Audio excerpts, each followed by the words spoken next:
Es alarmante observar que más de 6,2 millones de ciudadanos estadounidenses viven actualmente con insuficiencia cardíaca, y la mayoría absoluta desconoce por completo su condición. Datos publicados en el Journal of Cardiac Failure revelan que aproximadamente el 75% de los individuos que presentan síntomas iniciales de la enfermedad tienden a atribuirlos al proceso natural de envejecimiento o a la falta de aptitud física. Cuando finalmente buscan asistencia médica, el músculo cardíaco ya ha perdido, en promedio, el 30% o más de su capacidad funcional. Este hallazgo es inquietante, casi un tercio de la fuerza vital del corazón ya está comprometida. Sin embargo, el aspecto más preocupante reside en el hallazgo de que las intervenciones tempranas podrían retrasar o incluso revertir hasta un 40% de la progresión de la insuficiencia cardíaca. Sin embargo, el individuo promedio ignora las señales de advertencia durante un periodo que oscila entre 2 y 3 años. Mientras el órgano emite sucesivas llamadas de auxilio, el paciente continúa con su rutina como si tales manifestaciones fueran mero ruido de fondo, carentes de significado clínico. Es posible que en este mismo momento el corazón esté transmitiendo señales críticas. Los especialistas en cardiología identifican hasta 10 signos diferentes que puede presentar el cuerpo. Algunas son tan obvias que parecería imposible pasar desapercibidas. Sin embargo, millones de personas no logran reconocerlos a diario, ya que tales síntomas se confunden con sensaciones cotidianas, compartidas por gran parte de la población. En los últimos 30 días, ¿ha experimentado fatiga inusual después de actividades sencillas? ¿Se sintió sin aliento al subir un solo tramo de escaleras? ¿Se despertó durante la noche con dificultad para respirar? Responder afirmativamente a cualquiera de estas preguntas requiere atención inmediata. La investigación realizada por la Clínica Mayo muestra que la insuficiencia cardíaca no aparece abruptamente. Es un proceso insidioso que se desarrolla a lo largo de 7 a 10 años, mediante la acumulación progresiva de pequeñas disfunciones. Mes tras mes, año tras año, el músculo cardíaco sufre un desgaste gradual, a menudo imperceptible. El aspecto más cruel reside en que en el momento del diagnóstico, el corazón ya ha perdido entre el 40% y el 50% de su capacidad de bombeo. La mitad de la fuerza vital del órgano desaparece antes de que el paciente sospeche alguna anomalía. La esperanza, sin embargo, reside en la capacidad de identificar los primeros signos. Comprender los mensajes que envía el cuerpo le da al individuo el poder de alterar el curso de la enfermedad antes de que se afiance. Para dilucidar el funcionamiento interno del corazón, es necesario visualizar sus 4 compartimentos funcionando en perfecta sincronía. La sangre regresa del cuerpo al lado derecho, se dirige a los pulmones para su oxigenación, regresa al lado izquierdo y finalmente se distribuye para nutrir todas las células del cuerpo. Este mecanismo elegante y eficiente permanece en equilibrio hasta que comienzan a surgir disfunciones. Las complicaciones suelen originarse en el lado izquierdo, donde el ventrículo enfrenta su mayor desafío. Responsable de impulsar la sangre por todo el cuerpo contra una presión considerable, este compartimento es el primero en mostrar signos de debilidad. Cuando la resistencia vascular aumenta o la fuerza de contracción disminuye, el flujo sanguíneo comienza a acumularse, creando una verdadera congestión en el sistema circulatorio. La sangre, al no poder avanzar eficientemente, regresa a los pulmones, desencadenando una serie de complicaciones.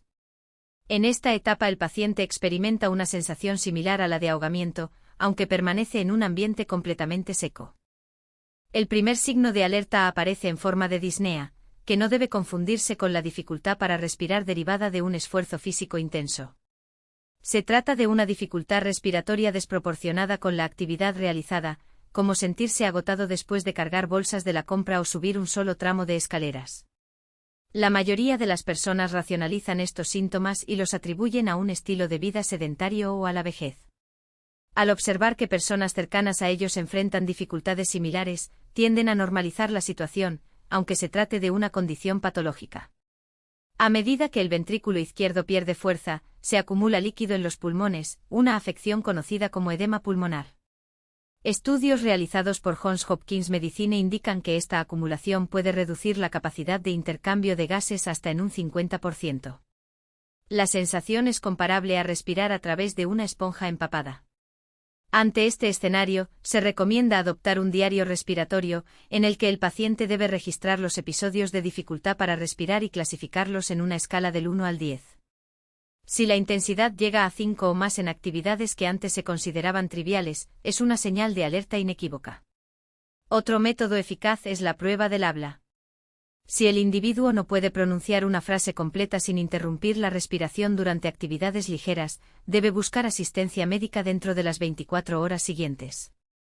Además, al despertar, antes de levantarse, se recomienda realizar 3 respiraciones profundas y lentas, observando posibles sensaciones de pesadez u opresión en el pecho. Este procedimiento, que dura solo 30 segundos, puede revelar cambios tempranos. Al mismo tiempo, se ha demostrado que reducir la ingesta de sodio a menos de 1500 miligramos diarios reduce la acumulación de líquido en un 30% en solo 2 semanas. El segundo síntoma relevante consiste en un cansancio abrumador, que trasciende el cansancio común. Cuando el corazón no puede bombear sangre de manera eficiente, los tejidos ya no reciben el oxígeno necesario para producir energía. No se trata de agotamiento después de un día ajetreado, sino de un agotamiento profundo, en el que las actividades rutinarias, como doblar la ropa o sentarse a la mesa, se vuelven agotadoras. Según el Colegio Americano de Cardiología, el 94% de los pacientes con insuficiencia cardíaca informan que la fatiga extrema es su síntoma más debilitante y que a menudo aparece entre 6 y 12 meses antes del diagnóstico. Cuando la eficiencia cardíaca cae por debajo del 40%, los músculos reciben hasta un 60% menos de oxígeno durante las actividades diarias. Para monitorear esta condición, se sugiere crear un gráfico energético diario, evaluando los niveles matutinos y vespertinos, además de las actividades realizadas, en una escala del 1 al 10. Las puntuaciones consistentemente inferiores a 4, especialmente por la mañana después de una noche de sueño, indican un problema grave. Dividir las tareas en bloques de 20 minutos, intercalados con periodos de descanso de 10 minutos, ha demostrado reducir en un 35% la sobrecarga cardíaca, según estudios del Instituto Nacional del Envejecimiento, además de aumentar la productividad. También se recomienda la adopción de 5 o 6 comidas ligeras a lo largo del día, en sustitución de 3 comidas abundantes, ya que las porciones grandes desvían el flujo sanguíneo hacia el sistema digestivo, exigiendo un mayor esfuerzo del corazón. Si el individuo necesita más de una siesta al día y aún así se despierta agotado, deberá programar una cita con el médico dentro de la misma semana. La tercera señal de advertencia se manifiesta a través de palpitaciones o ritmo cardíaco irregular. El cuerpo, al detectar niveles insuficientes de oxígeno en la circulación, acelera los latidos del corazón en un intento de compensar la deficiencia.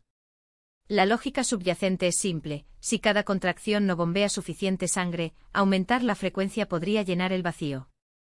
Sin embargo, esta estrategia tiene un defecto crítico.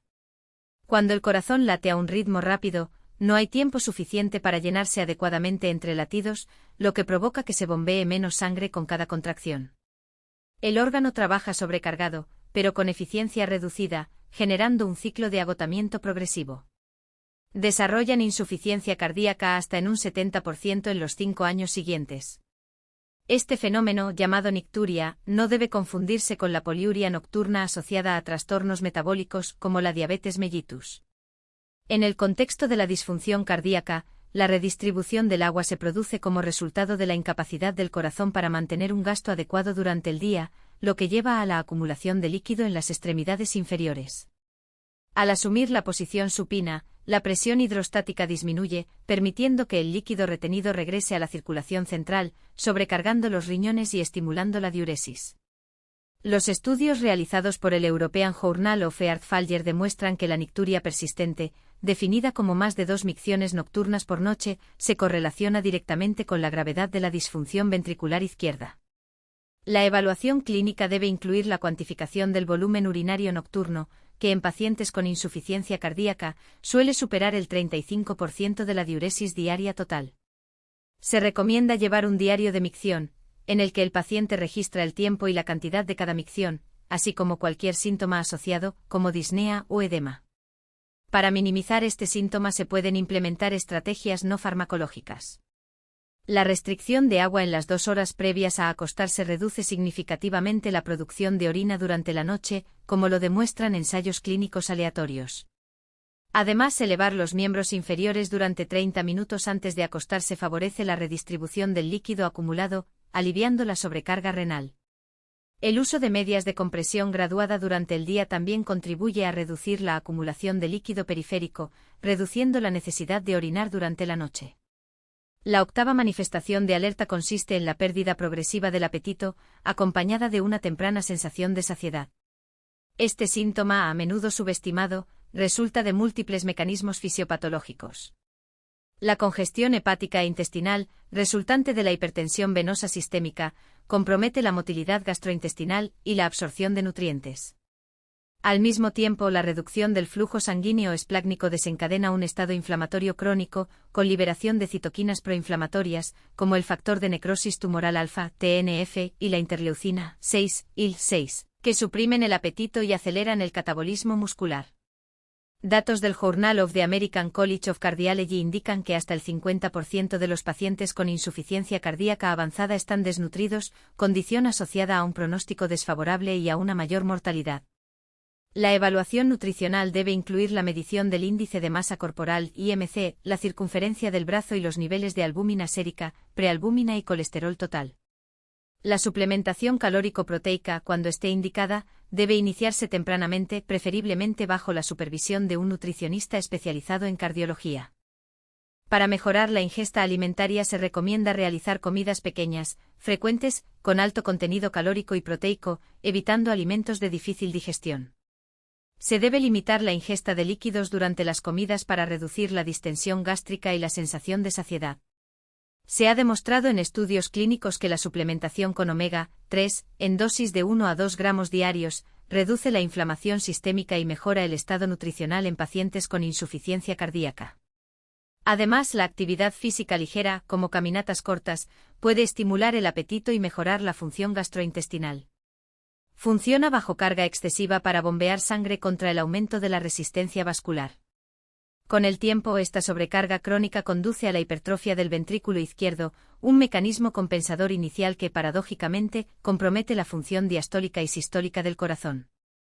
Los estudios epidemiológicos demuestran que las personas con hipertensión no controlada tienen un riesgo hasta 4 veces mayor de desarrollar insuficiencia cardíaca en comparación con las personas normotensas. La presión arterial alta persistente también acelera la aterosclerosis, reduciendo la distensibilidad vascular y aumentando la poscarga, lo que perpetúa el ciclo de disfunción miocárdica. Otro factor etiológico relevante es la enfermedad de las arterias coronarias, responsable de aproximadamente el 60% de los casos de insuficiencia cardíaca en los países desarrollados. La isquemia miocárdica, resultante de la obstrucción de las arterias coronarias, provoca necrosis y fibrosis tisular, comprometiendo la contractilidad del músculo cardíaco. Incluso los episodios isquémicos subclínicos no diagnosticados pueden provocar un remodelado ventricular adverso, caracterizado por dilatación de la cámara y reducción de la fracción de eyección. Se ha demostrado que la revascularización temprana, ya sea mediante intervención percutánea o quirúrgica, reduce el riesgo de progresión a insuficiencia cardíaca hasta en un 30% en pacientes con enfermedad coronaria establecida. La valvulopatía, en particular la estenosis aórtica y la insuficiencia mitral, representan una causa mecánica importante de insuficiencia cardíaca. La estenosis aórtica, al imponer una obstrucción al flujo sanguíneo, obliga al ventrículo izquierdo a generar presiones sistólicas altas, lo que resulta en hipertrofia concéntrica y disfunción diastólica. La insuficiencia mitral, al permitir el reflujo de sangre hacia la aurícula izquierda durante la sístole, aumenta el volumen telediastólico y la presión de llenado ventricular, culminando en dilatación y disfunción sistólica. El tratamiento quirúrgico o percutáneo de estas valvulopatías, cuando está indicado, puede revertir parcialmente el remodelado ventricular y mejorar la supervivencia hasta en un 50% de los casos. Las miocardiopatías, tanto genéticas como adquiridas, constituyen otra categoría etiológica importante. La miocardiopatía hipertrófica, frecuentemente asociada con mutaciones en los genes que codifican las proteínas del sarcómero, se caracteriza por hipertrofia ventricular asimétrica y obstrucción dinámica del tracto de salida del ventrículo izquierdo. La miocardiopatía dilatada, de etiología multifactorial, implica una dilatación progresiva de las cámaras del corazón y una contractilidad reducida, y puede desencadenarse por infecciones virales, exposición a toxinas o enfermedades autoinmunes. El tratamiento de estas afecciones requiere un enfoque individualizado, con énfasis en controlar los síntomas y prevenir arritmias potencialmente fatales. Finalmente, los factores de riesgo modificables como la diabetes mellitus, la obesidad y el tabaquismo desempeñan un papel crucial en la patogénesis de la insuficiencia cardíaca. La diabetes en particular, se asocia con un riesgo de 2 a 4 veces mayor de desarrollar la enfermedad, debido a los efectos directos de la hiperglucemia en el miocardio, incluida la glicación de proteínas estructurales y la disfunción endotelial.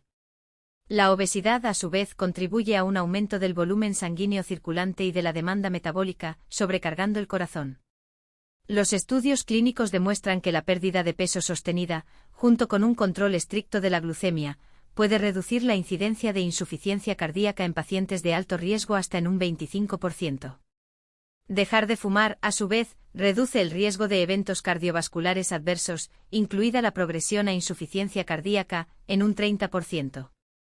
La sobrecarga hemodinámica prolongada, asociada con hábitos de trabajo excesivos, incluidos horarios prolongados, trabajo de fin de semana y falta de periodos de recuperación adecuados, es un factor de riesgo importante de disfunción cardíaca. Además, los antecedentes de infarto agudo de miocardio representan uno de los principales predictores de insuficiencia cardíaca posterior. Durante un evento isquémico, la necrosis de porciones del miocardio, resultante de la interrupción del flujo sanguíneo, da como resultado la sustitución del tejido contráctil por fibrosis cicatricial. Este cambio estructural compromete permanentemente la capacidad de bombeo del corazón, limitando su eficiencia funcional. Sin embargo, es fundamental destacar que dos de los principales determinantes de la insuficiencia cardíaca, la resistencia a la insulina, la diabetes mellitus tipo 2, la obesidad y el tabaquismo, están, en gran medida, bajo control individual. A diferencia de las predisposiciones genéticas inmutables, estos factores están intrínsecamente vinculados a elecciones de comportamiento, sobre las cuales el individuo ejerce una influencia considerable. Además, se observa que tanto la hipertensión arterial como los eventos isquémicos frecuentemente son el resultado de desequilibrios metabólicos, como la resistencia a la insulina y la diabetes, lo que refuerza la interdependencia entre los factores de riesgo modificables y la salud cardiovascular. Ante esta complejidad, la prevención y el manejo de la insuficiencia cardíaca requiere un enfoque sistémico, estructurado en torno a 3 pilares fundamentales: optimizar la nutrición, promover la actividad física regular y cuidar el bienestar emocional. En cuanto a la alimentación, la eliminación de azúcares refinados, aceites vegetales industrializados y alimentos ultraprocesados es la medida de mayor impacto para preservar la función metabólica y cardíaca. Aunque la transición a una dieta basada en alimentos naturales pueda parecer un desafío, es una estrategia esencial para mitigar el daño al sistema cardiovascular. En situaciones en las que la obtención de nutrientes a través de los alimentos no es suficiente, la suplementación específica puede desempeñar un papel complementario. Para la salud del corazón se recomienda la inclusión de omega-3, especialmente en individuos con consumo insuficiente de pescado graso, además de la evaluación de los niveles séricos de vitamina D, cuya deficiencia se asocia con mayor riesgo cardiovascular. Otro marcador relevante es la homocisteína, un aminoácido inflamatorio que, cuando está elevado, contribuye a la patogénesis de las enfermedades cardíacas. Los estudios indican que aproximadamente el 50% de la población tiene variaciones genéticas que dificultan el metabolismo de la homocisteína, por lo que la suplementación con nutrientes específicos, como la vitamina B, es una medida protectora. La actividad física regular, por su parte, no debe verse como una obligación restringida a sesiones extenuantes en los gimnasios, sino más bien como un componente integrado de la vida cotidiana. La incorporación de movimientos sencillos, como utilizar escaleras en lugar de ascensores, elegir aparcamientos más alejados y mantener un patrón mínimo de pasos diarios, refleja un enfoque más sostenible y alineado con la fisiología humana. El sedentarismo prolongado, característico de los estilos de vida contemporáneos, compromete no solo el gasto energético, sino también la circulación sanguínea, la función cognitiva y la regulación metabólica. En este contexto, la actividad física regular actúa como un estímulo multifacético, promoviendo adaptaciones beneficiosas en diversos sistemas orgánicos. Finalmente, el equilibrio emocional emerge como un elemento a menudo subestimado en la prevención cardiovascular. La exposición crónica al estrés, la ansiedad y la depresión tiene efectos nocivos sobre el sistema nervioso autónomo, la presión arterial y la respuesta inflamatoria, acelerando el proceso de deterioro cardíaco. Aunque la mayoría de las personas reaccionan pasivamente ante las circunstancias externas, es posible tomar control activo de su salud mental mediante prácticas como la meditación, la terapia cognitivo-conductual y el desarrollo de la resiliencia psicológica. La capacidad de cultivar la serenidad interna, independientemente de los factores externos, no solo mejora la calidad de vida, sino que también reduce el riesgo de descompensación cardíaca. Aunque la insuficiencia cardíaca es más prevalente en personas mayores de 50 años, su incidencia en grupos de edad más jóvenes, incluidos adultos en la tercera y cuarta décadas de la vida, ha aumentado en paralelo con las crecientes tasas de obesidad y enfermedades metabólicas. En pacientes jóvenes que presentan síntomas sugestivos de disfunción cardíaca en ausencia de factores de riesgo clásicos, como hipertensión o diabetes, es imperativo investigar posibles cambios valvulares o enfermedades pulmonares subyacentes. Sin embargo, independientemente de la edad, es crucial reconocer que el organismo humano tiene una notable capacidad de regeneración. La identificación temprana de las señales de advertencia y la adopción de medidas correctivas no solo pueden prevenir la progresión de la enfermedad, sino también restaurar parcialmente la función cardíaca. Aunque se puede decir que la prevención es más eficaz que el tratamiento de enfermedades establecidas, incluso en etapas avanzadas, las intervenciones conductuales y terapéuticas pueden promover mejoras significativas. El corazón, responsable de aproximadamente 100.000 latidos diarios, funciona de forma ininterrumpida y silenciosa, asegurando la perfusión de los tejidos y el mantenimiento de la vida. Dada su vital importancia, es imperativo que se le dedique atención, cuidado y respeto. Los signos sutiles como disnea, fatiga persistente y edema periférico no deben pasarse por alto ni atribuirse a causas transitorias. De hecho, estas son manifestaciones tempranas de un sistema en dificultades que requieren una intervención inmediata. Desatender estas advertencias puede tener consecuencias irreversibles, mientras que una acción proactiva ofrece la posibilidad de preservar no solo la salud cardiovascular sino también la calidad de vida. Por tanto, la responsabilidad individual en la promoción de la salud cardíaca no puede subestimarse y debe verse como un compromiso continuo y prioritario.